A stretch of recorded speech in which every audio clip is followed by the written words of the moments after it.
So no black and white intro, huh? Don't worry, Better Call Saul. I got you.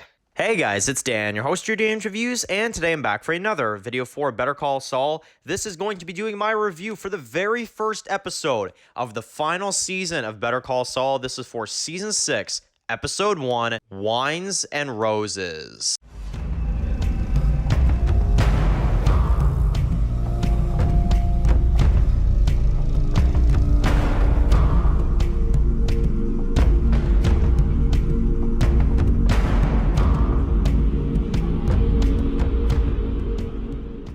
Alright guys, this is going to be doing another video for today. This one is going to be doing my review for the freaking return for Better Call Saul, guys. This is my review for Better Call Saul Season 6, Episode 1, Wine and Roses. So, Better Call Saul is back. The reviews have begun. The final season has begun.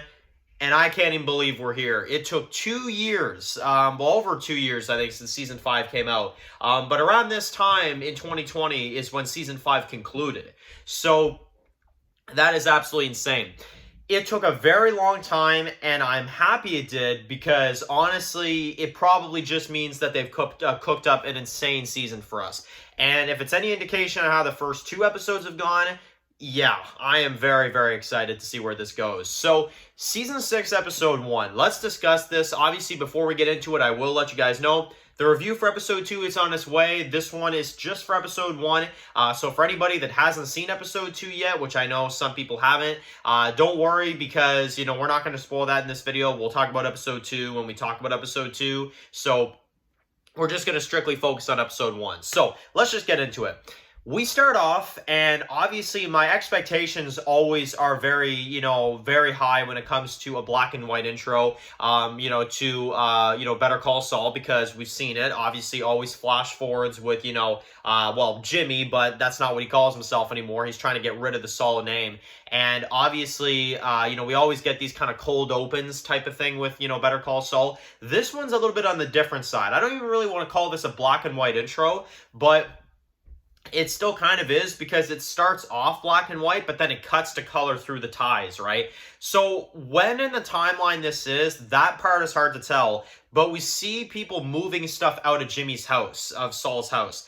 And, it's kind of a question of, is this after the events of Breaking Bad? Is this after the events of something that happens in Saul this season? It's very, very hard to tell, but from what I can gather, I think this might be after the events of Breaking Bad. But again, it's hard to tell. It's very hard to tell where in the timeline this takes place. But either way, Jimmy is getting everything taken away from him. So very interesting opening scene. It wasn't exactly what I expected to see because obviously, I expect to see him, working in the Cinnabon and stuff like that. But still very, very, very cool scene. It definitely makes you wonder what goes on, right? So then we've got Nacho, who is obviously on the move after the Season 5 finale and after the attempt for the death of Lalo. And obviously he is running. He's trying to get to safety. And let's talk about his plot in this one, right? So he is told that, well, first of all, take the battery out of your phone and, try to, kind of get out of danger. So he's kind of getting hunted down throughout this whole episode, and he comes across this motel,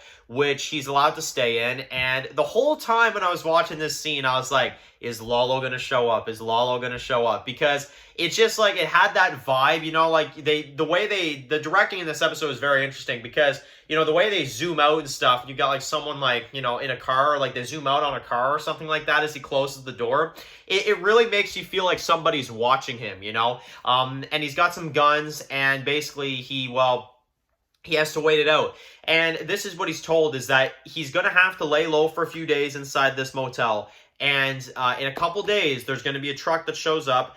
And it's not going to stop for very long. You have to get there, you have to get in, you have to go. So until that happens, just wait it out, that type of thing. Lay low, that type of thing. So Nacho is in a hell of a lot of danger, but I mean, he's good for now, but he is not doing well. And obviously, he's been on the move the entire episode. So the fact that he can at least kind of stay in this, hotel for a little bit, I mean, it's not exactly sustainable, but it's the best he had the whole episode. So, yeah, really crazy stuff. So he's doing that. He's dealing with that. Meanwhile, you've also got Lalo. So let's talk about him. So you got the family in this one. You've got, obviously, the dude, obviously, that, has the long beard. He shaves it.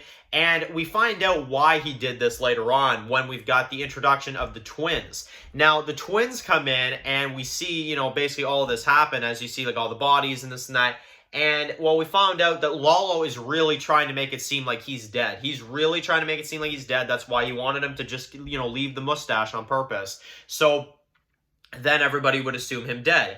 And Gus then is informed by Mike in this one that, once again, Lalo is dead. He's not alive. He's dead. But Gus does not believe this one bit. He does not believe this whatsoever, and you can easily tell he doesn't buy this at all. So that was also really, really crazy. So now let's talk about the storyline with Jimmy and Kim. So she's dealing with some lawyer matters, this kid or whatever, and, she's dealing with a few cases and stuff like that. And they then decide, they're kind of working out a plan on how they're exactly going to take Howard down. So you got Jimmy in this one that basically sneaks in. He gets like a tour of the place, and I thought this was so crazy. He kind of gets turned down. He says, "No, sir, you have to leave." And then he's like, "But you only said that when you heard I was Saul Goodman," and he kind of calls him out on this. And he kind of makes a big scene out of it and everything like that. And he's like, "Don't worry, man. Don't worry. I know you didn't mean to. I know you didn't want to do this to me. It's not personal. It's okay, man." And he friggin' goes into the bathroom, right? Clogs the toilet. And he's like, "I swear it wasn't me." And he's like, "Oh, it's okay, sir. I'll get that for you." Creates a distraction, basically, and then plants what is drugs in Howard's locker. So this was so clever because he then has to do this quickly, and he basically gets completely undressed, and hides behind a locker, puts his head down to make sure that Howard doesn't know it's him. And he's doing this, kind of drying off his head and, all this kind of stuff. And he's like, "Hey, yeah, how's it going?" So then he doesn't know that it's Saul. Brilliant. Absolutely brilliant. And he still plants it. And then, well, you find out from Kim, it's like, okay, when do you think they're going to find out it's baby powder? But whatever. The plan was done, and it's all thanks to Saul. So that was really well done as well, too. So we've also got a few minor scenes in this episode, like Mike and stuff. He's like, with his granddaughter, spending time with her. And there's the one time where Nacho tries to call him, but Mike straight up refuses. And, I kind of like that because he's almost like, okay, family time. Like, I don't have time for that, crime crap. Like, I'm not doing that. That's kind of the impression I got from it. He's like, I don't have time for this stuff right now. So, cool to see Mike. Cool to see more of him as well, too. And, well, let's talk about the ending now with Lalo. So, Lalo is, he contacts, of course, the uncle, Uncle Bell, as I like to call him. And, of course, he wants him to find proof. Okay, so what is that exactly? We don't know. We kind of have to wait. And he does murder the two guys that doesn't want to give him his money back. Just because they piss him off, they won't give him his money back. So he kills them and tells the folks, "You're going to have to find another way north, because I'm out of here." So, and there you go. That's how the premiere wraps up. So, fantastic episode. Absolutely amazing. Honestly, such a good setup episode for this season. And, I mean, Lalo, he's on the move. And my God, honestly, I mean, we know that Gus survives, but damn, I mean, it's so freaking intense. And not only that, Jimmy and, Howard and that storyline as well, too.